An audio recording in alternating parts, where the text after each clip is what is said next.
علیکم ورحمۃ اللہ۔ حضرات، آج کا یہ عظیم الشان پروگرام خالص تبلیغی و اصلاحی قرآن و سنت کانفرنس میں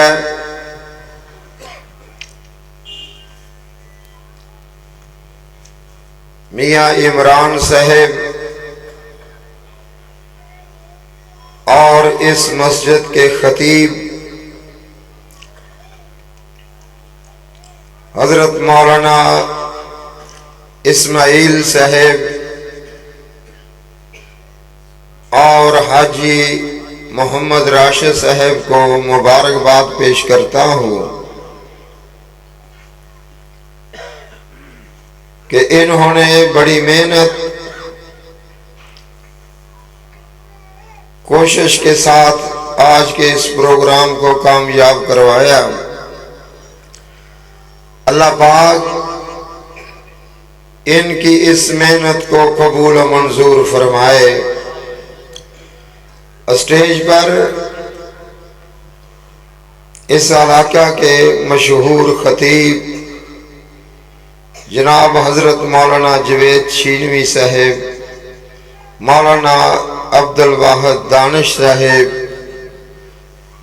اور مہمان خصوصی شیخ محمد شاہد صاحب تشریف فرما ہے، اور اس پروگرام کو بغیر تاخیر کے میں قائد اہل حدیث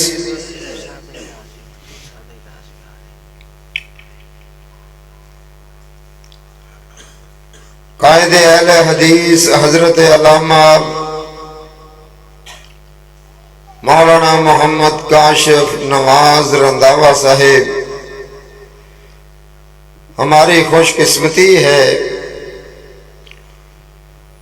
کہ بڑا طویل سفر کر کے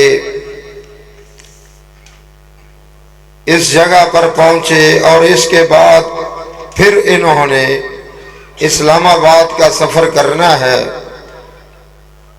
کل پشاور میں ان کا خطاب ہے، ہم ان کے مشکور ہیں کہ انہوں نے ہماری عزت افزائی فرمائی اور اس جگہ پر تشریف لائے۔ میں بلا تاخیر قائد اہل حدیث حضرت علامہ محمد کاشف نواز صاحب کو خطاب کی دعوت دوں گا۔ ان کے بعد شیر پنجاب حضرت مولانا منظور احمد صاحب کا خطاب ہوگا، وہ تھوڑی دیر میں یہاں پہنچنے والے ہیں۔ اب بلا تاخیر جناب حضرت مولانا علامہ کاشف نواز رنداوا صاحب اپنے خیالات کا اظہار فرمائیں گے۔ نحمدہ و نصلی علی رسولہ الکریم، اما بعد، فاعوذ باللہ السمیع العلیم من الشیطان الرجیم، بسم اللہ الرحمن الرحیم۔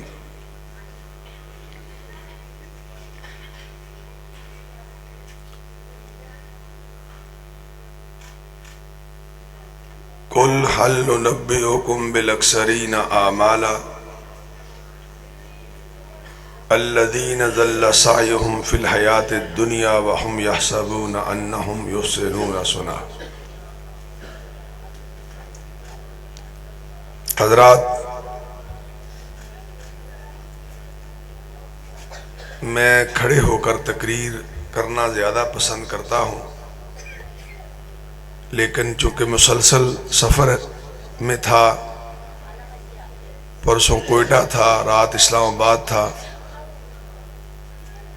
جمعہ بھی پڑھایا، پھر ایک پروگرام عصر کے بعد، پھر مغرب کے بعد، تو ابھی اس پروگرام کے بعد پھر مجھے اسلام آباد جانا ہے، تو مقصد صرف یہی ہے کہ اللہ ان تھکاوٹوں کو اور ان سفروں کو اپنی بارگاہ میں قبول فرما کر اخروی زندگی کے لیے ہمارا کوئی سامان تیار کر دے۔ اور آپ حضرات بھی کافی دیر سے انتہائی قابل احترام بڑے بھائی کی، سید صاحب کی گفتگو سن رہے تھے، تو میری دعا ہے کہ اللہ رب العزت آپ کا یہاں آنا اور گفتگو سننا اپنی بارگاہ میں قبول و منظور فرمائے۔ حضرات، میں اور آپ سب کسی کی امانت ہیں۔ میری اور آپ کی زندگی یہ کسی کی امانت ہے۔ یہ خواتین خاموش ہو جائے بھائی، میں اپنی ماؤں بہنوں سے کہوں گا کہ ذرا خاموشی اختیار کریں۔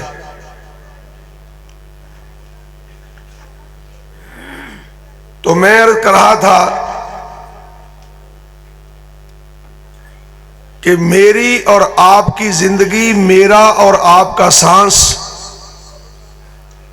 امانت ہے، اس پہ ہمارا کوئی اختیار نہیں ہے۔ یہ جو ہم نے اپنے آپ کو اختیار میں لگایا ہوا ہے نا، یہ ساری دھونس دھاندلی ہے، جال سازی ہے۔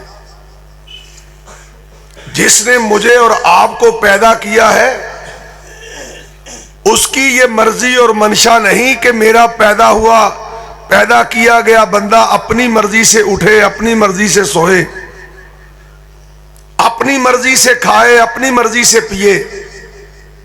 یہ وہ اپنی بارگاہ میں اس چیز کو قبول ہی نہیں کرتا، پسند ہی نہیں کرتا۔ وجہ کیا ہے؟ وجہ یہ ہے کہ وہ مالک ہے، وہ پیدا کرنے والا، پیدائش کے بعد اسے پالنے والا، پالنے کے بعد ہر طرح کی نعمتوں سے نوازنے والا، اور اس کے بعد پھر اسے اپنے پاس بلانے والا، پھر اپنے سامنے کھڑا کرنے والا، پھر اس سے سوال و جواب کرنے والا۔ سارا نظام تو اس کا ہے، ہمارے پلے کیا ہے؟ کچھ بھی نہیں۔ یہ تو حقیقت ہے، لیکن انسان اتنا غافل ہے کہ اس نے ایک آرٹیفیشل، اس عارضی دنیا میں ایک آرٹیفیشل سارے کا سارا نظام اپنے ارد گرد بنایا ہوا ہے۔ بھائیوں اور دوستو، میں تمہیدی باتوں کے بعد اپنے اصل عنوان پہ آنا چاہتا ہوں، اور دعا ہے اللہ میری بھی اصلاح فرما دے، آپ کی بھی اصلاح فرما دے۔ کیوں؟ اس اللہ کی بندگی والا ایک دن اور اس کے رسول کی اطاعت کا ایک لمحہ،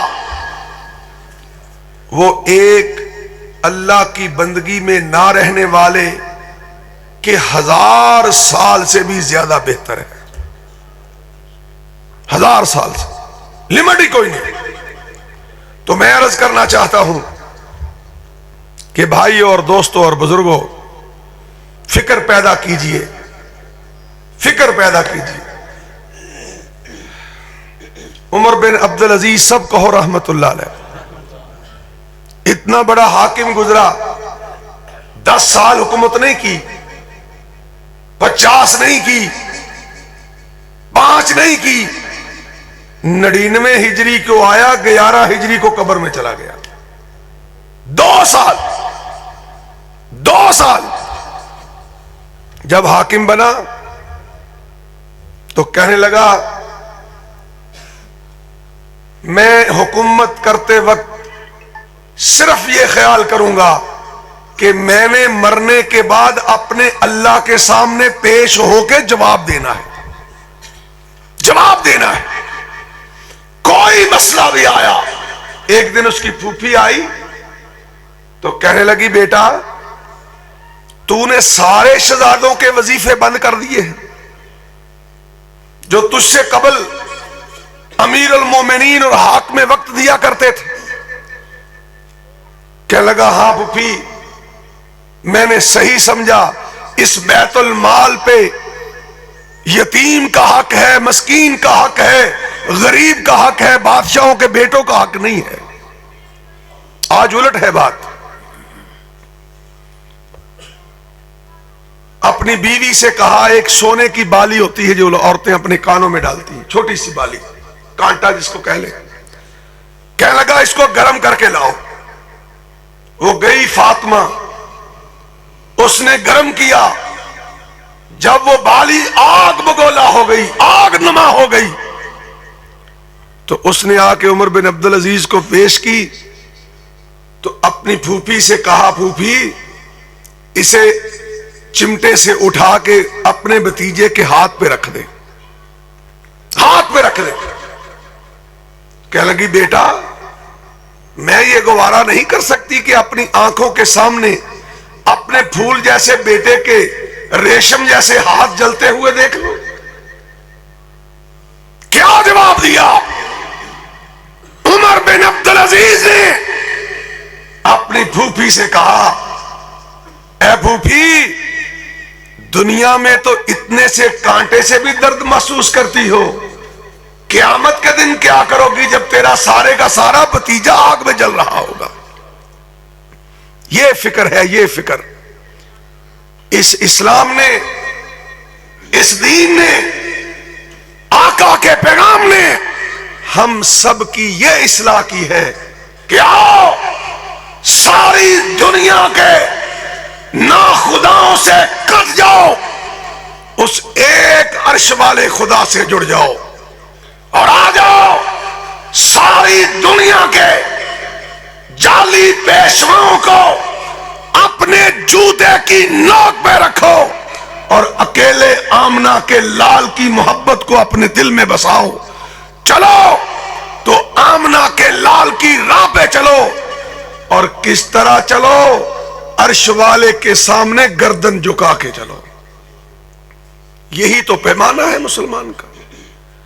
تیری میری اس مختصر سی زندگی میں یہی تو سبق ہے، کوئی لمبا چوڑا سبق نہیں ہے۔ تو میں کہہ رہا تھا کہ عمر بن عبدالعزیز نے کہا اللہ اس کی قبر پہ کروڑوں رحمتیں فرمائے۔ میرے ملک کو بنے ہوئے 74 سال ہو گئے، 10 سال تک بھی یہاں ڈکٹیٹروں نے حکومتیں کی ہیں، بعد میں ان کی قبروں پہ دعا کرنے والا نہیں ملتا، ان کا نام لیوا اس پاکستان میں جس نے جتنی لمبی حکومت کی ہے اس کی اولاد کو اتنا ہی ذلیل و رسوا ہونا پڑا۔ بعد میں کوئی اپنی طرف سے الیکشن نہیں لڑ سکتا، لیکن آؤ ایسا حکمران بھی اس کائنات میں گزرا ہے جس کا نام عمر بن عبدالعزیز ہے کہ اسے اللہ اکبر، عراق سے ایک عورت آئی، ڈھونڈتی ڈھونڈتی ڈھونڈتی شام پہنچی، کہنے لگی بادشاہ کا گھر کہاں ہے؟ لوگوں نے کہا بادشاہ کا گھر تو وہ ہے، کچی کوٹھری، ٹوٹا ہوا دروازہ، کچی مٹی کا بنا ہوا۔ کہنے لگی آئیے جی ماشاءاللہ، آئیے آئیے، ہمارے شیخ تشریف لے آئے ہیں، ماشاءاللہ رونق لگ گئی۔ آئیے جزدانی صاحب، آج شیر پنجاب بھی آئے نا کہ نہیں؟ تو میں 15 منٹ ہی کرنی تقریر انشاءاللہ۔ اچھا آجو آجو، میں جناب شیر دل قائد قاری حنیف بھٹی صاحب کو بھی شیخ صاحب جگہ دیو، آؤ آؤ۔ اللہ تعالیٰ میرے بھائی کو صحت والی، عافیت والی لمبی زندگی عطا فرمائے، اللہ نصر اللہ عزیز صاحب کو بھی لمبی زندگی نصیب فرمائے۔ اور یزدانی ادریس یزدانی صاحب کو بھی اللہ صحت عطا فرمائے، آمین۔ میں عرض کر رہا تھا عراق سے سننا بات، اور یاد رکھنا میں کہا کرتا ہوں اہل حدیثوں، وہ یزدانی شہید فرمایا کرتے تھے کہ اہل حدیثوں تمہیں اہل حدیث ہونا مبارک ہو۔ یہ کوئی میں بات فرقہ واریت کی بنیاد پہ نہیں کہہ رہا، سیاسی آدمی ہوں اور سیاست سے پہلے مذہبی آدمی ہوں۔ میں صرف اس لیے کہہ رہا ہوں کہ میں نے جتنی تحقیق کی، میں نے جتنا پڑھا، جتنا سنا، جتنا سمجھا، کعبہ کے رب کی قسم ہے اس کائنات میں اگر کوئی دین ہے یا رب کا قرآن ہے یا محمد کا فرمان ہے صلی اللہ علیہ وسلم، اور یہی دو چیزوں کو مان کے آدمی اہل حدیث کہلواتا ہے۔ تو میں عرض کر رہا تھا کہ تم خوش نصیب ہو، تمہیں دین بھی وہ ملا جو آخری دین ہے، تمہیں وہ وحی نصیب ہوئی جو آخری وحی ہے، اور اس کے اوپر ہی آئی جو آخری نبی ہے، اور تم اس امت کے باشندے ہو جو امت بھی آخری ہے۔ اور آج تیرا میرا ماضی اتنا درخشندہ ہے کہ کوئی ماں کا لال انگلی نہیں اٹھا سکتا کہ جس اسلام کا نام لیتے ہو اس پہ کبھی کسی نے عمل بھی کیا ہے۔ اگر کوئی پوچھے تو ہم ابو بکر کو پیش کرتے ہیں رضی اللہ تعالیٰ عنہ، کوئی پوچھے ہم عمر کو پیش کرتے ہیں، عثمان کو، علی کو، طلحہ و زبیر کو۔ جب ان نفوس قدسیہ کو پیش کرتے ہیں تو کعبہ کے رب کی قسم ہمیں کوئی شرمندگی نہیں ہوتی، نہ تیرے میرے دین پہ آنچ ہے، کوئی حرف ہے، اور نہ اس دین کے پہلے ماننے والوں پہ کوئی حرف ہے۔ تیرا میرا ماضی تو روشن ہے۔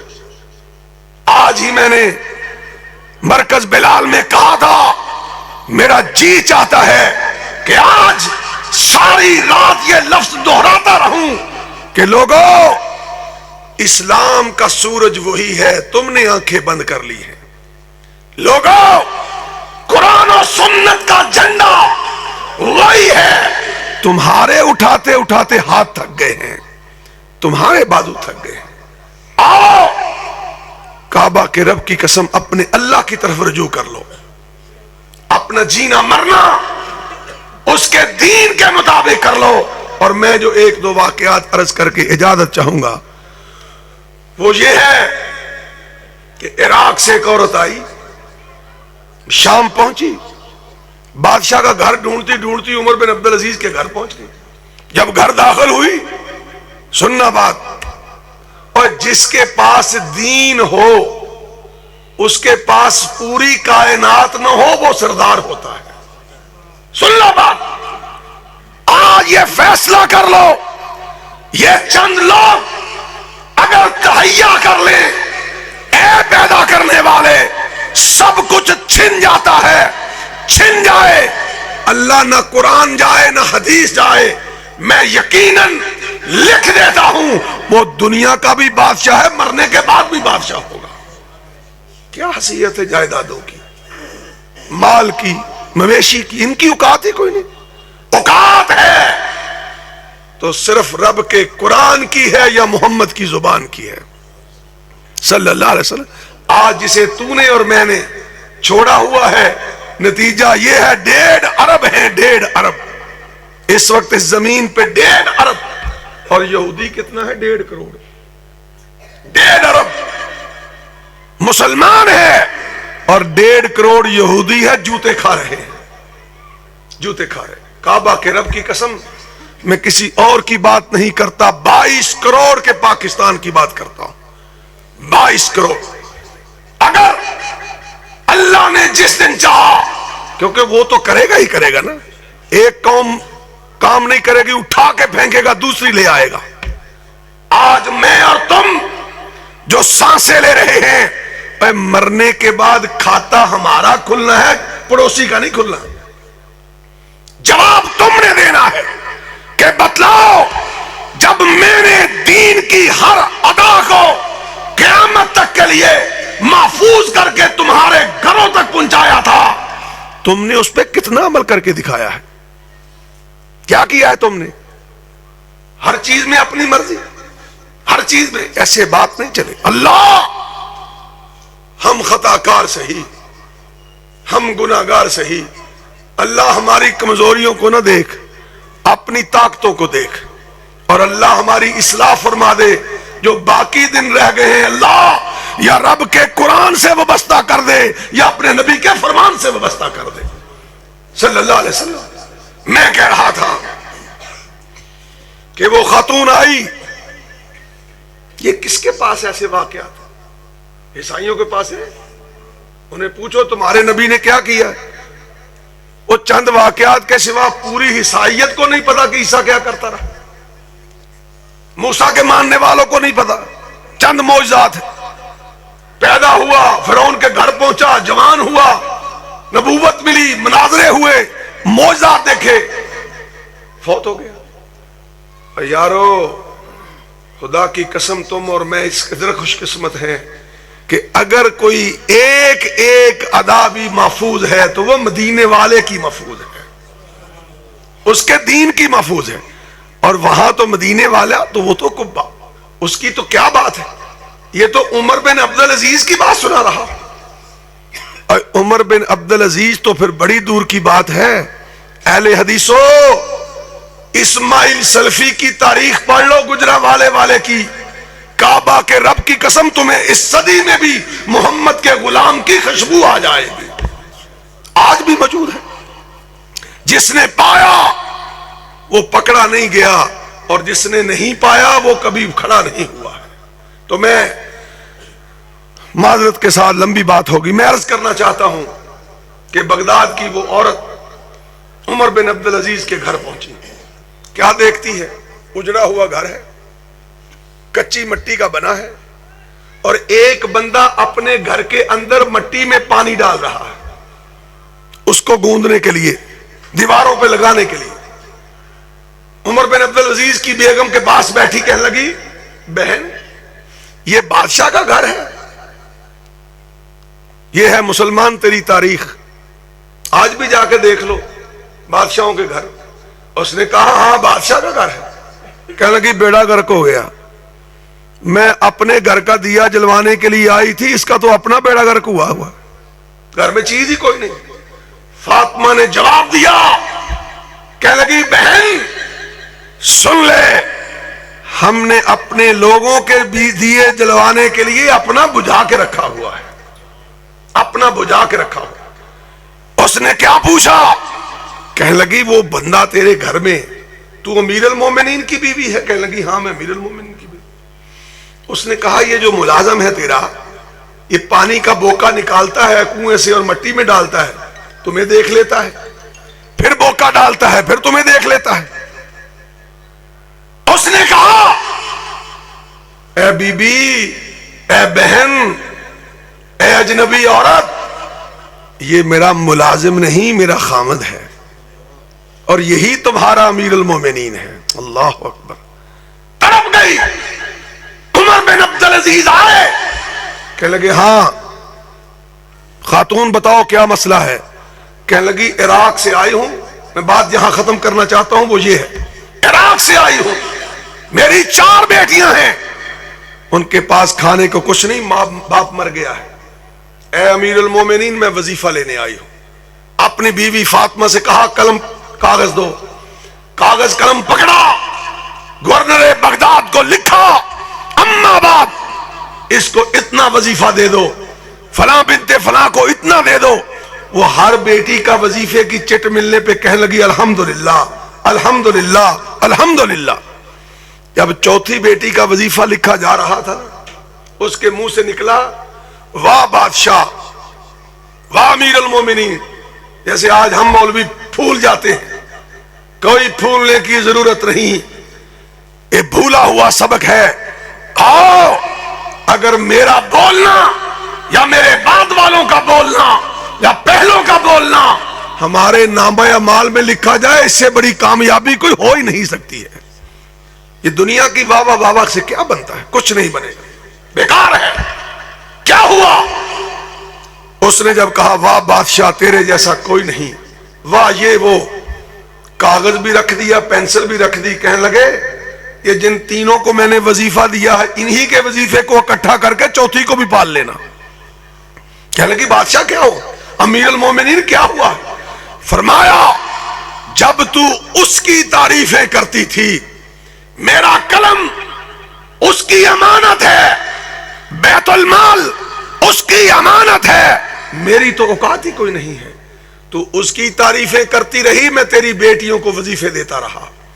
جب تو نے میری تعریف کی تو میں نے سمجھا عمر اگر اپنی تعریف پہ وظیفہ دے گا تو توحید پہ آنچ آ جائے گی، اب نہیں دوں گا۔ بغداد گئی، میں جو بات کہنا چاہتا ہوں، اور بغداد پہنچی، بغداد کے گورنر کو جا کے وہ رکا دیا، اس نے پڑھ کے کہنے لگا افسوس، رو پڑا۔ کہنے لگی روتے کیوں ہو؟ گورنر کہنے لگا روتا اس لیے ہوں جس کا رکا لے کے آئی ہے وہ مر گیا ہے، فوت ہو گیا ہے۔ چیخیں نکل گئی، کہنے لگی ہائے اللہ، اتنے مہینے جاتے لگے، اتنے مہینے آتے لگے، آج پیسے کی باری لینے کی باری آئی تو وہ مر گیا۔ اور لوگوں جو میں عرض کرنے آیا ہوں، جو بھی اپنی زندگی کے سانس عرش والے رب کے لیے گزارتا ہے وہ مر جاتا ہے، اللہ اس کی عزت کو مرنے نہیں دیتا ہے، اس کی آبرو پہ حرف نہیں آنے دیتا ہے، وہ خود سنبھال لیتا ہے۔ گورنر نے جواب دیا، کہنے لگا بی بی رویا تو اس کی جدائی میں ہوں، رہا مسئلہ تیرے رکے کا، یاد رکھ لے جس کا یہ رکا ہے جتنا اس کی زندگی کے اندر اس کا احترام تھا، اس کے مرنے کے بعد اس کا زیادہ احترام ہے۔ اسی کی بیوی فاطمہ، اسی کی بیوی فاطمہ، وہ ایسی فاطمہ ہے، علماء تشریف فرما ہے، اس کا دادا بادشاہ، اس کا باپ بادشاہ، یہ عمر بن عبدالعزیز کی بیوی کی بات کر رہا ہوں، دادا بادشاہ، باپ بادشاہ، پھر خامد بادشاہ، پھر بھائی بادشاہ، پھر دوسرا بھائی بادشاہ، 5 بادشاہوں سے نسبت ہے عمر بن عبدالعزیز کی بیوی کی، 5 بادشاہ۔ عمر بن عبدالعزیز جب حاکم بنے تو سب سے پہلے وزیر خزانہ کو بلایا، بلا کے کہنے لگے ساری کی ساری جائیداد کل تک، اور یہ وہ عمر بن عبدالعزیز ہے کہ اس کے کپڑے جب دھوبی کے پاس جاتے تھے تو شام کے 9 دولتیے دھوبیوں کو کہتے تھے پیسے ڈبل لے لو، ہمارے کپڑے بھی عمر بن عبدالعزیز کے ساتھ دھو دو۔ کیوں؟ کہ جو وہ خوشبو لگاتا ہے وہ مٹتی نہیں ہے، کپڑوں سے جاتی نہیں ہے۔ لیکن عجب معاملہ ہے، جب آیا امامت کے منصب پہ، جب آیا امیر المومنین کے منصب پہ، تو کہا اللہ اتنا بڑا بوجھ پڑ گیا ہے، اللہ سب کچھ لے لے پر مجھے کامیاب کر دے۔ اور مسلمان تیرے کندھے پہ بھی بوجھ بڑا ہے، اور اہل حدیث میں تم سے مخاطب ہوں، تجھے اس پاکستان میں، اس دنیا میں اگر نصیب آیا ہے کہ تو قرآن کی بات کرتا ہے یا محمد کے فرمان کی بات کرتا ہے تو یاد رکھ قیامت کو پوچھا بھی نوجوانوں تمہیں سے جائے گا، حنفیوں سے نہیں پوچھا جائے گا۔ ملاوٹ والے دین کا تو سوال ہی نہیں ہے۔ من ربوں کا، ماں دینوں کا، من نبیوں کا، اور یہ سارے کے سارے سوال تو قرآن و سنت سے جواب دیے جائیں گے، اور تو کہیں سے نہیں آئے گا۔ تو میں کہہ رہا تھا سارے کے ساری جائیداد اٹھا کے بیت المال میں جمع کر دی۔ رات کو بیوی کے پاس آیا، مسلمان جب مسلمان مومن ہو جاتا ہے، یہ مسجد میں اور آپ سب بیٹھے ہیں نا، آج اگر فیصلہ کر کے جائیں اللہ مرنا گوارا ہے، صبح فجر کی نماز جماعت کے ساتھ نہ ہوئی یہ گوارا نہیں، 1 مہینہ 40 دن پڑھ کے دیکھو، پھر اپنے اندر دیکھنا لذت کیسی آتی ہے، کیونکہ فطرت کے پاس آ گئے۔ آئے اے فاطمہ، جتنے ہیرے جواہرات تجھے ملے ہیں نسل بعد نسل، نسل بعد نسل، بادشاہوں سے، باپ سے، دادا سے، بھائیوں سے سارے کے سارے اٹھا کے دے دے، میں نے بیت المال جمع کرنے ہیں۔ دو رکھ کے رستے آگے دو چیزیں پیش کی، یا سب کچھ واپس کر دے یا مجھ سے طلاق لے لے، میں ہیرے جواہرات والی بیوی بادشاہ بن کے نہیں رکھنا چاہتا۔ الٹ معاملہ ہے آج، ہمارے وزیر اعظم کو گھڑی ملی، وہ بتا ہی نہیں رہا کہاں گئی، کہتا پتہ نہیں کیا، بتاتا ہی نہیں۔ آؤ، نام نہاد ریاست مدینہ نہیں چل سکتی، اور ریاست مدینہ کا نعرہ لگانا ہے تو مدینہ کے باسیوں کو پہلے پڑھو، اس کے امیروں کو پڑھو، اس کے غریبوں کو پڑھو، اس میں بادشاہت کرنے والوں کو پڑھو۔ کہنے لگی یہ سارے کے سارے لے لو، عمر مجھے ہیرے جواہرات نہیں چاہیے، مجھے عمر بن عبدالعزیز چاہیے۔ لوگوں مر گیا، سالہ بادشاہ بنا۔ سننا بات، اس نے سب سے پہلے خزانچی کو بھیجا، کہنے لگا جاؤ میری بہن کے گھر، اور میری بہن ہی نہیں اور عمر بن عبدالعزیز کی بیوی بھی ہے، اور جا کے کہو اب تیرا بھائی بادشاہ ہے، تیرا خامد بادشاہ نہیں ہے، جو تیرے بیت المال میں ہیرے جواہرات پڑے ہیں یہ سارے کے سارے میں بھیج رہا ہوں، یہ رکھ لو، یہ رکھ لو۔ جس مومن اور مسلمان کے دل میں قبر کو جنت بنانے کی فکر لگ جاتی ہے، وہ ہیرے جواہرات کی طرف نگاہ نہیں اٹھا کے دیکھتا۔ یاد رکھنا، آئے پیش کیا، نگاہ اٹھا کے دیکھا، کہنے لگی لے جاؤ واپس، جس کے ساتھ زندگی میں عہد کیا تھا اس کے مرنے کے بعد بھی عہد ہے، نہیں لوں گی، اسی طرح قسم پرسی میں مر جاؤں گی، لیکن اپنے عمر بن عبدالعزیز کے سامنے قیامت کے دن شرمندہ نہیں ہو سکتی۔ لوگوں، جنہیں رب کا احساس پیدا ہو جائے وہ اپنے خامد کے سامنے شرمندگی سے ڈرتی ہیں، اور میں اور تو اپنے خدا کے سامنے پیش ہونے کے سے کیوں نہیں شرمندگی سے ڈرتے؟ تو جو میں عرض کرنا چاہتا تھا، اسی عمر بن عبدالعزیز نے فرمایا تھا کہ جب آدمی 40 برس کا ہو جاتا ہے، میرا خیال پٹی صاحب ہو گئے نا، زیادہ ہو گئے، 40 کا عمر بن عبدالعزیز کا فتویٰ سن لو۔ میں سمجھتا ہوں آج کی تقریر کا میرے لیے آپ کے لیے سب سے بڑا فتویٰ ہے، سب سے بڑے، اگر اللہ عمل کی توفیق دے دے۔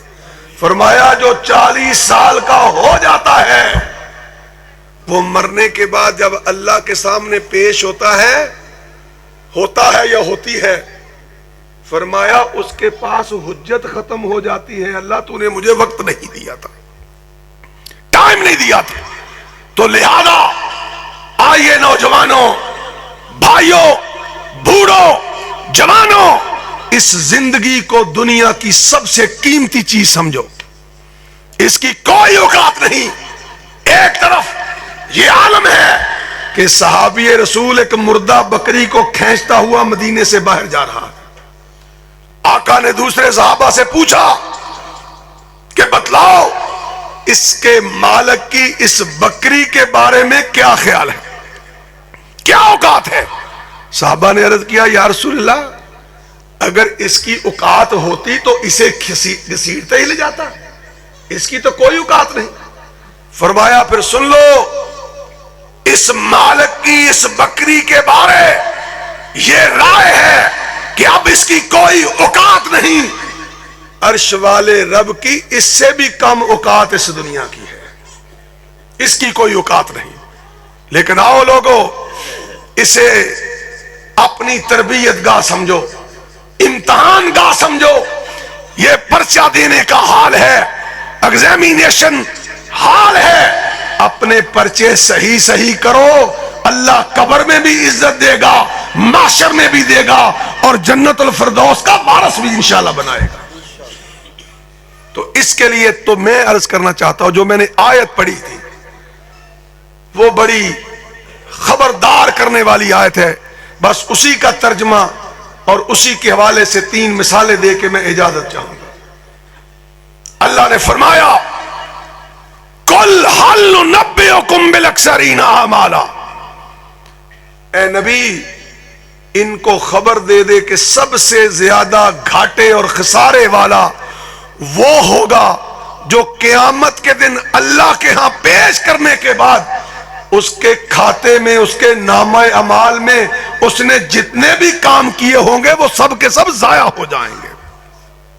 وہ خسارے والا ہے، وہ گھاٹے والا ہے۔ دنیا میں اس سال گھاٹا پڑ جائے، بندہ دوسرے سال کہتا ہے امید لگا لیتا ہے، اس دفعہ فصل اچھی نہیں ہوئی، کوئی بات نہیں، آئندہ سال ہو جائے گی۔ اس دفعہ دکان اچھی نہیں چلی، کوئی بات نہیں، آئندہ سال گاہک آ جائے گا۔ یہ گھاٹے پورے ہو جاتے ہیں، لیکن دوستو قیامت کا گھاٹا پھر گھاٹا پورا نہیں ہو سکتا۔ دو ہی راستے ہیں، یا اس دن فیصلے کے بعد عرش والے کی جزا ہے یا اس کی سزا ہے، بس تیسری کوئی چیز نہیں ہے۔ تو فرمایا جس کے اعمال اس دن اللہ نے اپنی نگاہ میں نہ لائے، اپنے ترازو میں نہ ڈالے، سب سے زیادہ خسارے والا وہ ہے، گھاٹے والا وہ ہے۔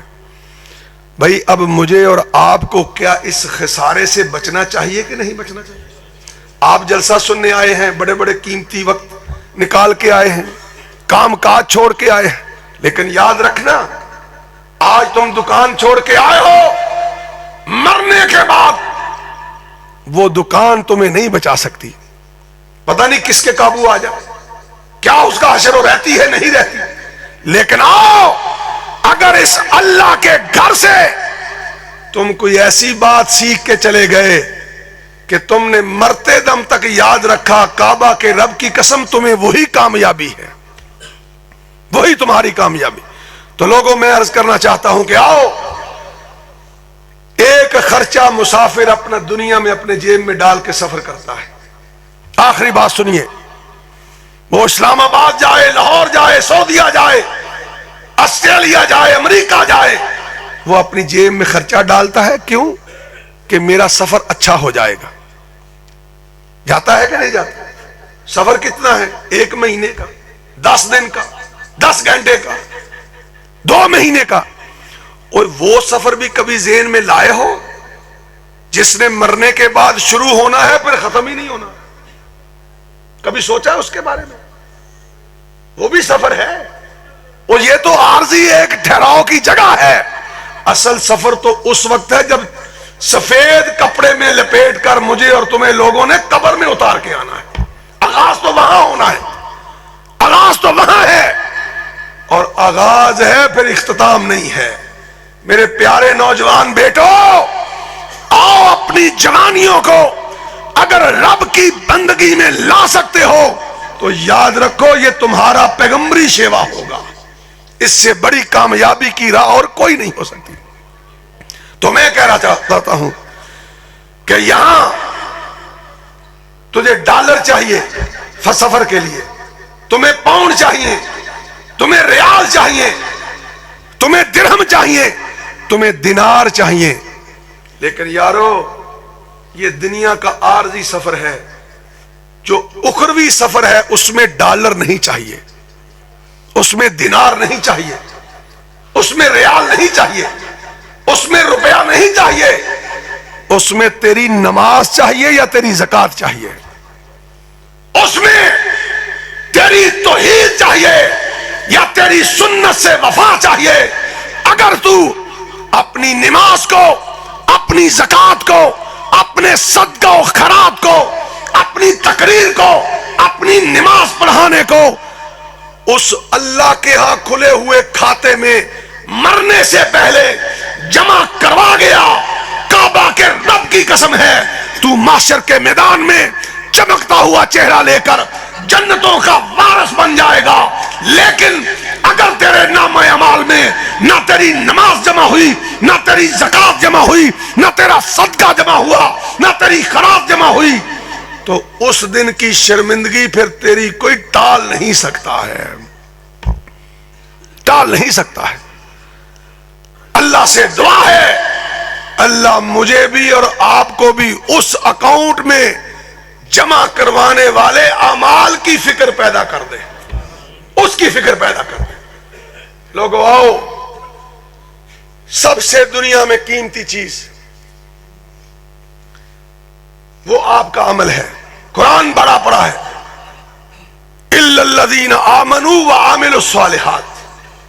اکیلا جیسے شاہ صاحب کہہ گئے ہیں, اور اکیلا اہل حدیث نام رکھنے سے جنت تو نہیں ملے گی. کیوں بھائی؟ ایک آم کا بوٹا تمہارے گھر کے سامنے ہے, آپ سارا سال آم کا بوٹا کہتے رہیں, اور اگر اس کو آم نہیں لگیں گے آپ رکھیں گے؟ اس کو کاٹ کے پھینک دیں گے. آؤ مومنو, اگر تم اپنے آپ کو مومن کہتے ہو, مسلمان کہتے ہو, تو تم سے اگر اعمال نہ ہو سکے تو اللہ کو تمہاری ضرورت ہی کوئی نہیں ہے, کوئی ضرورت نہیں. شرط ہے, ایمان کی شرط یہ ہے کہ جب تو نے کلمہ پڑھ لیا ہے تو پھر کہہ دے کہ اب میری زندگی نہیں, اب جو بھی گزرے گی اللہ اور اس کے رسول کے مطابق گزرے گی. کیا ممکن ہے نعوذ باللہ کہ اللہ کے رسول سویا رہا ہو اور کان میں فجر کی اذان پڑھ رہی ہو اور یہ کہہ رہی ہو ماں وہ تو تھکا آیا, کوئی گل نہیں؟ یہ اسلام میں ممکن ہے؟ نہیں ہے. تو آؤ, اگر تم آئے ہو رب کے گھر میں, تو جو میں عرض کر کے اجازت چاہوں گا وہ یہ ہے کہ جس کی نماز محفوظ رہ گئی, جس کا اعمال محفوظ رہ گئے, وہ کامیاب ہے. جس کا وہ محفوظ نہ رہا وہ کبھی کامیاب نہیں ہو سکتا. یہ بھی رب نے کھاتا کھولا ہوا ہے. تم بینک میں جاتے ہو اپنے محلے میں, کہتے ہو بھائی میرا بیٹا باہر سے کمائی کر کے آیا ہے, یہ میرے کھاتے میں پیسے جمع کر لو. ڈالر آئے ہیں, درہم آئے ہیں, دینار آئے ہیں. جب ضرورت پڑتی ہے چیک کاٹ کے کہتے ہو جاؤ بیٹا اپنے کھاتے سے اتنے پیسے لے آ, تنگی آ گئی ہے, ضرورت پڑ گئی ہے. اور یارو, ان دنیا کے بینکوں میں درہم دینار جمع ہوتے ہیں, اور عرش والے نے جو تمہارا اور اب میرا کھاتا وہاں کھولا ہے, وہاں درہم دینار جمع نہیں ہوتے, وہاں اعمال جمع ہوتے, نیکی جمع ہوتی ہے. لیکن آج اگر ایک ٹوٹا بینکار, ایک سود کا گماشتہ بینکار تیرا نوٹ جمع کرنے سے پہلے حکومت وقت کی مور دیکھتا ہے, پھر جمع کرتا ہے, تو اللہ بھی تیرا میرا عمل اپنے اسلام کی اور اپنے نبی کی مور کے علاوہ جمع نہیں کرتا ہے, نہیں کرتا. حدیث میں آتا ہے 60 سال تک نماز پڑھنے والا قیامت کے دن جہنم میں پھینک دیا جائے گا. اللہ کہے گا اس کے منہ پہ مار دو نماز. کیا فائدہ ہے بھائی؟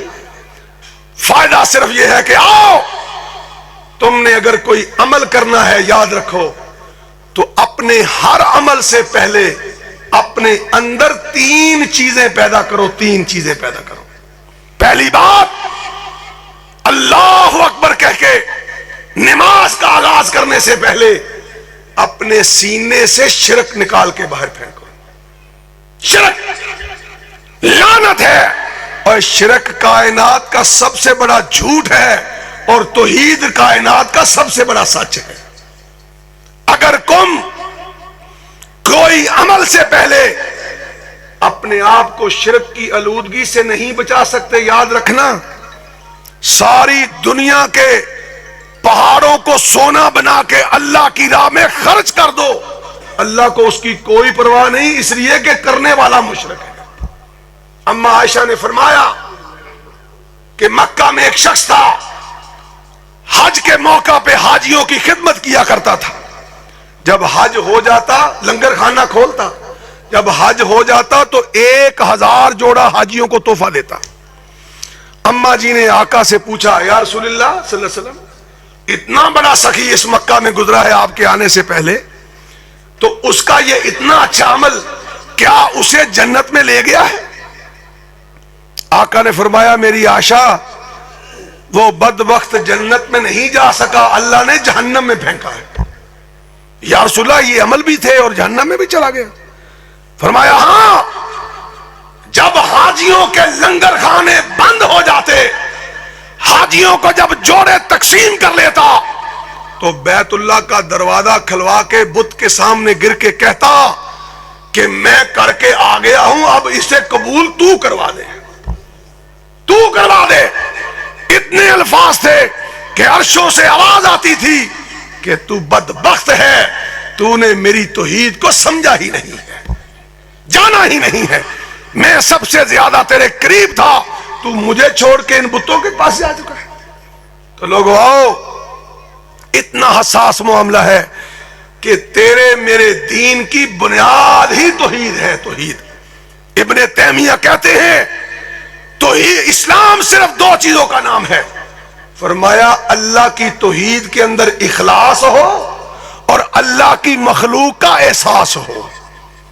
مخلوق سے پیار کرو اور رب کے نام پہ مر جاؤ، مٹ جاؤ۔ جب اسے مان لیا ہے تو پھر کسی اور کو اپنی خاطر میں نہ لاؤ، نہ لاؤ۔ آزما کے دیکھ لو، جہاں جاؤ اپنے رب کے نام پہ جاؤ، اور واپس آؤ تو رب کے نام پہ واپس آؤ۔ کعبہ کے رب کی قسم دنیا تمہارے قدموں میں گر جائے گی، وہ گراتا ہے، وہ گراتا ہے۔ اتنا حساس معاملہ کہ آقا نے فرمایا کہ میرے امتی کو لو کہنا حرام ہے، لو لو نہ کہا کرو۔ اگر کتا نہ بھونکتا تو چوری ہو جاتی، اگر دکان نہ کھولتا بھوکا مر جاتا، اگر کھاد نہ ڈالتا فصل مر جاتی، اگر دوائی نہ کھاتا میں مر جاتا، اگر فلاں نہ آتا یہ ہو جاتا۔ فرمایا اگر کا کلمہ میری امت پہ رب نے حرام قرار دے دیا ہے، جو کہو کہو، اللہ نے اگر چاہا انشاءاللہ انشاءاللہ انشاءاللہ جو اللہ چاہے گا وہ ہوگا، جو اللہ نہیں چاہے گا وہ کبھی نہیں ہوگا۔ تو توحید کے ساتھ اپنے عمال کو بچاؤ، توحید کے بغیر تمہارا عمل نہیں بچتا۔ آپ کو یہاں ایک مثال دیتا ہوں، ایک ہے ابو طالب اور ایک ہے بلال حبشی، نام سنا ہے بھائی؟ ابو طالب کون ہے؟ سگا چچا ہے، اور جس دن نکاح ہوا نا آقا کا، تو آپ کو یاد ہوگا، سنا ہوگا آپ نے نصر اللہ عزیز صاحب سے کہ ختیجۃ الکبریٰ سے جو نکاح ہوا تھا وہ نکاح پڑھانے والا ابو طالب تھا، ابو طالب۔ اور کیا ہوا؟ اتنا اپنے بھتیجے کا خیر خواہ، اتنا محب، جس دن مرا اسی کا بیٹا علی المرتضیٰ آ کے کیا کہتا ہے؟ ان عمک الزال قد مات، اے اللہ کے رسول آپ کا گمراہ چاچا دنیا سے جا چکا ہے۔ ماشاءاللہ جی، شیر پنجاب، شیر پنجاب باجی۔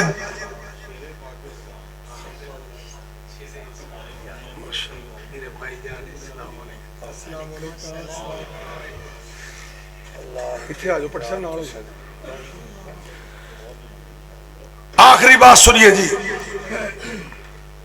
میں تو صرف تھوڑا انتظار علی المرتضیٰ کہتے ہیں ان عمک الزال قد مات۔ یہ کون ہے؟ جس نے نبی کا نکاح پڑھایا، جس نے نبی علیہ الصلوۃ والسلام کے ساتھ شیب ابی طالب میں وقت گزارا، جو ہر مصیبت سے ٹکرا گیا مگر بھتیجے کا ساتھ نہیں چھوڑا۔ کیا کیا؟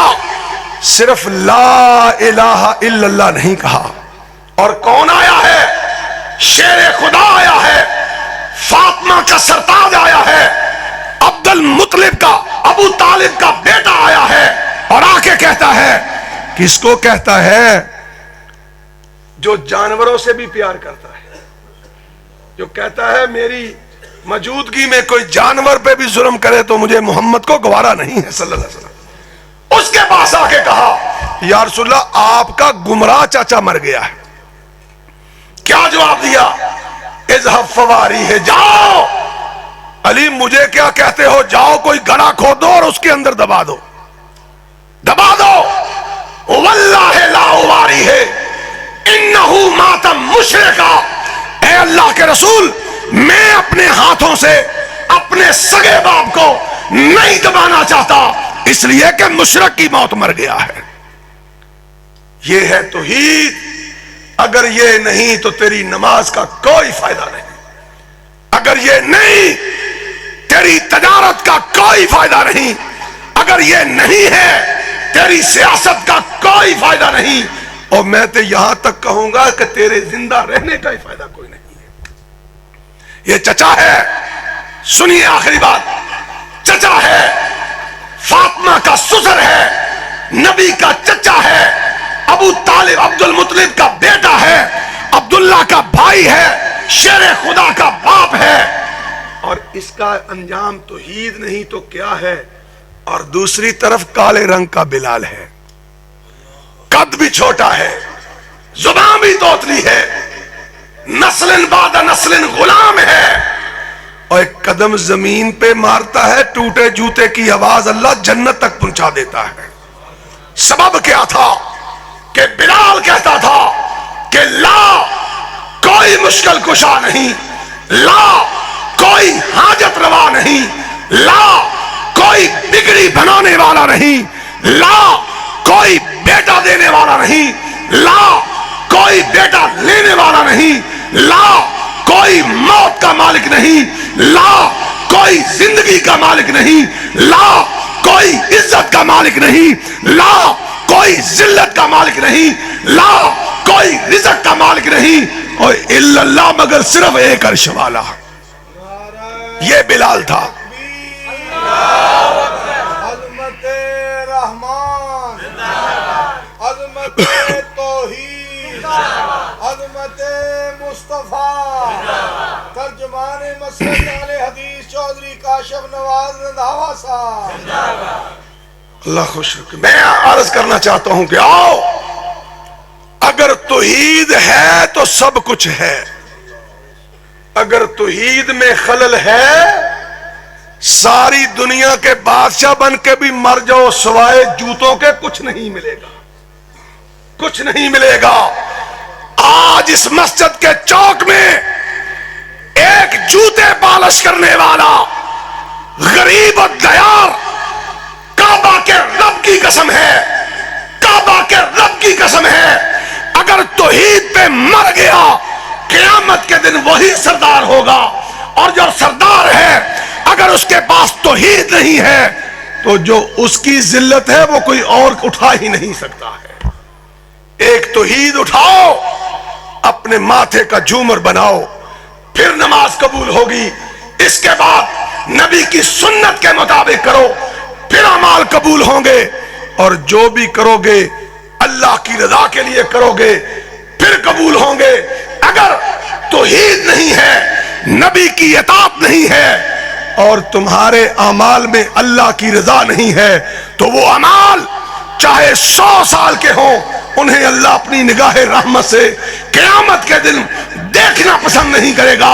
آؤ، میں جو عرض کر کے اجازت چاہتا ہوں کہ تیری میری زندگی کا سب سے قیمتی اور سب سے ضروری جو چیز ہے وہ تیرا میرا عمل ہے۔ ان عملوں کو بچا لو، ان عملوں کو بچاؤ گے تو جہنم سے بچ جاؤ گے۔ وآخر دعوانا ان الحمدللہ رب العالمین۔ ماشاءاللہ، حیاک اللہ،